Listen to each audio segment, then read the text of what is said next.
హిమాన్షి నర్వల్, వినయ్ నర్వల్ వీళ్ళిద్దరికి ఈ నెల 19వ తారీఖు రోజు పెళ్ళయింది. వీళ్ళిద్దరూ కలిసి ఏదైనా మంచి టూరిస్ట్ ప్లేస్కి వెళ్దామని చెప్పేసి అనుకున్నారు. ఆ తర్వాత జమ్మూ కాశ్మీర్లోని పహల్గామ్కి అయితే వెళ్ళిరు. అక్కడ ఆడిరు, పాడిరు, చాలాసేపు ఎంజాయ్ చేసిరు అనమాట. అంటే అదొక మంచి టూరిస్ట్ ప్లేస్ కావడం వల్ల చాలామంది అక్కడ ఉన్నటువంటి అందాలను వీక్షించడం కోసం చాలామంది వెళ్తూ ఉంటుంటారు.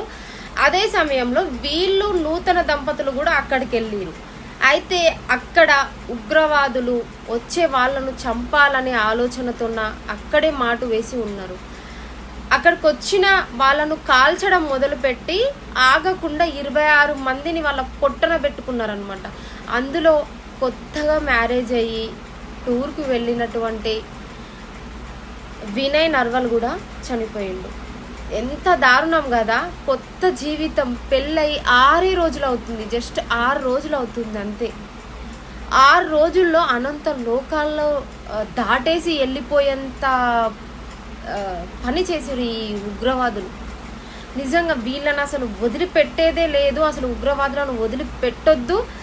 అసలు వాళ్ళు ఏ విధంగా అయితే మన టూరిస్టులను అయితే కాల్చి కాల్చి చంపిరో అదే విధంగా వాళ్ళను అంతకంటే ఘోరంగా హింసించి హింసించి హింసించి చంపాలి.